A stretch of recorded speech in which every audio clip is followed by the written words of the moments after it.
আসসালামু আলাইকুম। সংবাদে আপনাদের সবাইকে স্বাগতম। প্রথমে থাকছে সংবাদ শিরোনাম। প্রথমেই জানিয়ে দিব, ইরানের মূল ভূখণ্ডে অত্যন্ত গোপনে সামরিক হামলা চালিয়েছে সৌদি আরব। সরাসরি রিয়াদ থেকে তেহরানে ক্ষেপণাস্ত্র বা ড্রোন হামলা চালায় সৌদি। এরপরেই জানিয়ে দিব, বিশ্বাসঘাতকতার শাস্তি দিবে ইরান। আমিরাতকে গুড়িয়ে দেওয়ার পরিকল্পনা করছে ইরান। সর্বশেষ জানিয়ে দিব, মধ্যপ্রাচ্যে চলমান যুদ্ধের সময় সৌদি আরবের ভেতরে চালানো হামলার জবাবে দেশটি ইরানে একাধিক গোপন সামরিক হামলা চালিয়েছে বলে জানিয়েছেন দুই পশ্চিমা কর্মকর্তা ও দুই ইরানি কর্মকর্তা। দর্শক, এতক্ষণ শুনছিলেন সংবাদ শিরোনাম। এখন জানাবো বিস্তারিত জানার আগে আপনি যদি চ্যানেলে নতুন হয়ে থাকেন তাহলে আমাদের চ্যানেলটি সাবস্ক্রাইব করুন, আর কোন জায়গা থেকে দেখছেন এবং শুনছেন তা কমেন্ট করে জানান। ভিডিওটি ভালো লাগলে একটি লাইক দিন। যে আশঙ্কার কথা বিশ্ব এতদিন ভেবেছে তাই কি তবে সত্যি হল? কয়েক দশকে শীতল লড়াই কি এবার রূপ নিল সরাসরি রক্তক্ষয়ী যুদ্ধে? সৌদি আরবের গোপন হামলায় কেঁপে উঠেছে ইরান। খবরটি যেন এক বজ্রপাত। বার্তা সংস্থার রয়টার্সে তাদের এক চাঞ্চল্যকর প্রতিবেদনে দাবি করা হয়েছে, গত মার্চের শেষ দিকে ইরানের মূল ভূখণ্ডে অত্যন্ত গোপনে সামরিক হামলা চালিয়েছে সৌদি আরব। সরাসরি রিয়াদ থেকে তেহরানে ক্ষেপণাস্ত্র বা ড্রোন হামলা। আধুনিক ইতিহাসে এমন ঘটনা এই প্রথম। পর্দার আড়ালে চলা এই অপারেশন যেন এক নতুন মহাপ্রলয়ের ইঙ্গিত দিচ্ছে। কেন এই দুঃসাহসিক পদক্ষেপ? জানা যাচ্ছে, আঞ্চলিক যুদ্ধের উত্তাপে ইরানের মিত্রবাহিনীর হাতে সৌদি আরবে থাকা মার্কিন সম্পদ আক্রান্ত হয়েছিল। তারই চরম প্রতিশোধ নিতে এবং নিজেদের সার্বভৌমত্বের জানান দিতে সৌদি আরব এই সারপ্রাইজ অ্যাটাক পরিচালনা করে। বন্ধু রাষ্ট্র আমেরিকা আক্রান্ত হওয়ার দায় যেন নিজের কাঁধেই তুলে নিয়েছে রিয়াদ। এই হামলার পর তেহরানের অন্দরমহলে শুরু হয়েছে তুমুল উত্তেজনা। তবে আশ্চর্যের বিষয় হল, হামলার পর রিয়াদ নিজেই তেহরানকে এই অপারেশনের কথা জানায় এবং কড়া হুঁশিয়ারি দেয়। শুরু হয় এক রুদ্ধশ্বাস কূটনৈতিক স্নায়ুযুদ্ধ। ইরান তাদের ইউরেনিয়াম সমৃদ্ধকরণের অধিকার রক্ষার হুঁশিয়ারি দিলেও ভেতরে ভেতরে এক ধরনের উত্তেজনা প্রশমনের চেষ্টাও চলছে বলে খবর পাওয়া গেছে। এদিকে লেবানন সীমান্তে প্রতিরোধ যোদ্ধাদের ড্রোন হামলায় কোণঠাসা হয়ে পড়েছে ইসরায়েলি বাহিনী।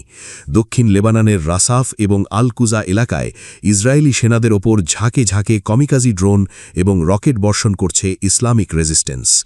ইসরায়েলের চ্যানেলগুলো স্বীকার করতে বাধ্য হচ্ছে যে লিটানি নদীর অপারেশন হিজবুল্লাহকে থামাতে পুরোপুরি ব্যর্থ হয়েছে। শুধুমাত্র সৌদি আরবই নয়, যুদ্ধের দাবানলে নাম লিখিয়েছে সংযুক্ত আরব আমিরাতও। স্ট্রিট জার্নালের দাবি অনুযায়ী লাভ দ্বীপের একটি ইরানি তেল শোধনাগারে গোপনে বিমান হামলা চালিয়েছে আবুধাবি।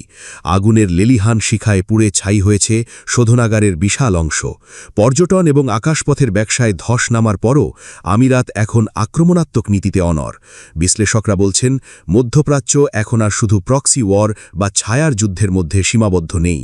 যে উপসাগরীয় দেশগুলো এতদিন পেছনের থেকে লড়ত, তারা এখন সরাসরি ইরানের আঙিনায় আঘাত হানছে। কুয়েত থেকে শুরু করে আমিরাত, কেউই আর এই আগুনের বাইরে নেই। পারস্য উপসাগরের নীল জলরাশি এখন যে কোনো মুহূর্তে লাল হয়ে উঠতে পারে। ওয়াশিংটনের ইন্ধন নাকি পরিস্থিতির চাপ, কোনটি এই সংঘাতকে উস্কে দিচ্ছে?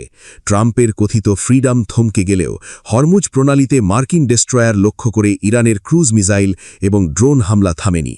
বিশ্ববাজারে তেলের দাম যে কোনো মুহূর্তে আকাশচুম্বী হতে পারে, যার ধাক্কা লাগবে আপনার আমার পকেটেও। শান্তি নাকি মহাধ্বংস? মধ্যপ্রাচ্যের এই দাবানল কি তৃতীয় বিশ্বযুদ্ধের দিকে মোড় নিচ্ছে? রিয়াদ এবং তেহরানের এই সরাসরি সংঘাত বিশ্বের মানচিত্র বদলে দেওয়ার ক্ষমতা রাখে। মধ্যপ্রাচ্যের রণক্ষেত্রে এবার এক বিস্ফোরক মোড়। পর্দার আড়াল থেকে বেরিয়ে এলো চাঞ্চল্যকর তথ্য। ইরান, মার্কিন, ইসরায়েল উত্তেজনার মাঝে এবার সরাসরি নাম জড়াল সংযুক্ত আরব আমিরাতের।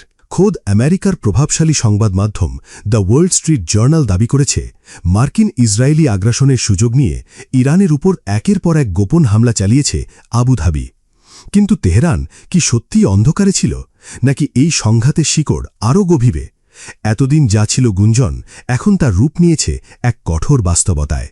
প্রতিবেদনে দাবি করা হয়েছে, মার্কিন ও ইসরায়েলি বাহিনীর পাশাপাশি সংযুক্ত আরব আমিরাত অত্যন্ত সুপরিকল্পিতভাবে ইরানের অভ্যন্তরে বেশ কিছু অপারেশন পরিচালনা করেছে। এই হামলাগুলো এমনভাবে সাজানো হয়েছিল যেন দায়ভার সরাসরি কারো উপর এসে না পড়ে। কিন্তু গোয়েন্দা তথ্যের ভিত্তিতে এখন আঙুল উঠছে খোদ আমিরাতের দিকে।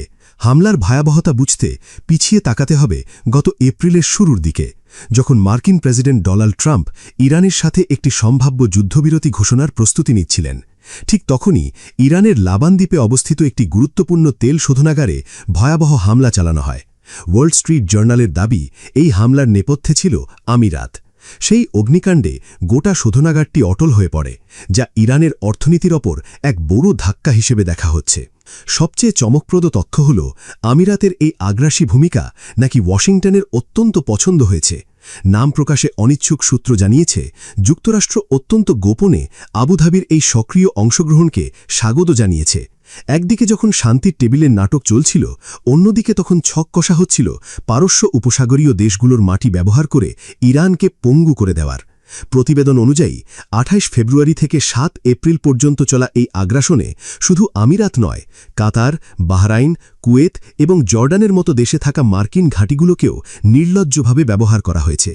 তেহরানের অভিযোগ, আমিরাত শুধু নিজের ভূখণ্ড ব্যবহার করতে দেয়নি, বরং ইরানের স্পর্শকাতর লক্ষ্যবস্তুগুলোর গোয়েন্দা তথ্য তুলে দিয়েছে ইসরায়েল ও আমেরিকার হাতে। ইরান কিন্তু এই সবটুকু মুখ বুজে সহ্য করেনি।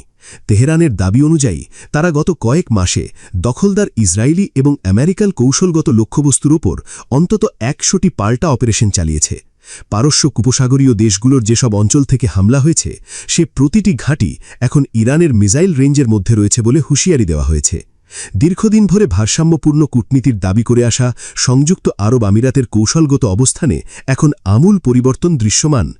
আমিরাত এখন প্রকাশ্যে ইরানকে অমীমাংসিত হামলার জন্য দায়ী করছে। অন্যদিকে তেহরান এই অভিযোগকে হাস্যকর বলে উড়িয়ে দিচ্ছে। তাদের স্পষ্ট কথা, আমরা কেবল সেই সব শত্রু ঘাঁটিতে হামলা করেছি যেখান থেকে ইরানের উপর আঘাত এসেছিল। পরিস্থিতি এখন খাদের কিনারায়। ইরানের উচ্চপদস্থ সামরিক কমান্ড খেতামাল আম্বিয়া সেন্ট্রাল হেডকোয়ার্টার্স থেকে আবুধাবিকে শেষ সতর্ক বার্তা দেওয়া হয়েছে। তারা সাফ জানিয়ে দিয়েছে, আমিরাতের মাটি ব্যবহার করে যদি ইরানের দ্বীপ, বন্দর বা উপকূলে আর একটিও গুলি চলে, তবে তার জবাব হবে পিষে ফেলার মতো এবং অনুশোচনামূলক। মধ্যপ্রাচ্যে চলমান যুদ্ধের সময় সৌদি আরবের ভেতরে চালানো হামলার জবাবে দেশটি ইরানে একাধিক গোপন সামরিক হামলা চালিয়েছে বলে জানিয়েছেন ২ পশ্চিমা কর্মকর্তা ও ২ ইরানি কর্মকর্তা। প্রকাশ না পাওয়া এই হামলাগুলো সৌদি আরব সরাসরি ইরানের মাটিতে চালিয়েছে। বিশ্লেষকদের মতে এতে বোঝা যাচ্ছে যে আঞ্চলিক প্রতিদ্বন্দ্বী ইরানের বিরুদ্ধে নিজেদের রক্ষায় সৌদি আরব আগের চেয়ে অনেক বেশি সাহসী অবস্থান নিচ্ছে। পশ্চিমা কর্মকর্তাদের ভাষ্য অনুযায়ী মার্চের শেষ দিকে সৌদি বিমানবাহিনী এসব হামলা চালায়। একজন কর্মকর্তা বলেন, সৌদি আরবে হামলার জবাবে পাল্টা হামলা হিসেবে এগুলো চালানো হয়েছিল। তবে হামলার নির্দিষ্ট লক্ষ্যবস্তু কী ছিল তা নিশ্চিত করা যায়নি। সৌদি পররাষ্ট্র মন্ত্রণালয়ের এক জ্যেষ্ঠ কর্মকর্তা সরাসরি হামলার বিষয়টি নিশ্চিত বা অস্বীকার করেননি। অন্যদিকে ইরানের পররাষ্ট্র মন্ত্রণালয়ও এ বিষয়ে কোনো মন্তব্য করেনি।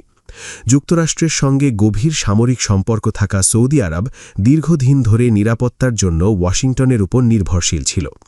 তবে ১০ সপ্তাহের যুদ্ধের মধ্যে এমন হামলা হয়েছে যা মার্কিন নিরাপত্তা ছাতাকেও দুর্বল দেখিয়েছে। এই হামলা মধ্যপ্রাচ্যের সংঘাত আরও বিস্তৃত হওয়ার ইঙ্গিত দিচ্ছে। ২৮ ফেব্রুয়ারি যুক্তরাষ্ট্র ও ইসরায়েল ইরানের উপর বিমান হামলা চালানোর পর শুরু হওয়া যুদ্ধ ধীরে ধীরে পুরো অঞ্চলকে জড়িয়ে ফেলেছে। এরপর থেকে ইরান উপসাগরীয় সহযোগিতা পরিষদের ৬টি দেশে ক্ষেপণাস্ত্র ও ড্রোন হামলা চালিয়েছে বলে অভিযোগ রয়েছে। শুধু মার্কিন ঘাঁটিই নয়, বেসামরিক স্থাপনা, বিমানবন্দর ও তেল অবকাঠামোকেও লক্ষ্যবস্তু করা হয়েছে। পাশাপাশি হরমুজ প্রণালী বন্ধ করে দেয়ায় বৈশ্বিক বাণিজ্য ব্যাহত হয়েছে। এদিকে সংযুক্ত আরব আমিরাতও ইরানের বিরুদ্ধে সামরিক হামলা চালিয়েছে বলে ওয়াল স্ট্রিট জার্নাল জানিয়েছে। এতে স্পষ্ট হয়েছে যে ইরানের হামলায় ক্ষতিগ্রস্ত উপসাগরীয় রাজতন্ত্রগুলো পাল্টা জবাব দেয়া শুরু করেছে। তবে সৌদি আরব ও আমিরাতের অবস্থানে পার্থক্য রয়েছে। আমিরাত তুলনামূলক কড়া অবস্থান নিয়েছে এবং ইরানের উপর চাপ বাড়াতে চেয়েছে। অন্যদিকে সৌদি আরব পরিস্থিতি আরও উত্তপ্ত হওয়া ঠেকাতে চেয়েছে এবং রিয়াদে নিযুক্ত ইরানি রাষ্ট্রদূতের মাধ্যমে তেহরানের সঙ্গে যোগাযোগ বজায় রেখেছে। সৌদি পররাষ্ট্র মন্ত্রণালয়ের কর্মকর্তা বলেন, সৌদি আরব সব সময় উত্তেজনা কমানো, সংযম বজায় রাখা এবং আঞ্চলিক স্থিতিশীলতা নিশ্চিত করার পক্ষে। ইরানি ও পশ্চিমা কর্মকর্তাদের দাবি, সৌদি আরব হামলার বিষয়টি ইরানকে জানায়। এরপর ২ দেশের মধ্যে ব্যাপক কূটনৈতিক যোগাযোগ হয় এবং সৌদি আরব আরও পাল্টা হামলার হুঁশিয়ারি দেয়। এরপরে উত্তেজনা কমানোর বিষয়ে উভয় পক্ষের মধ্যে একটি সমঝোতা তৈরি হয়।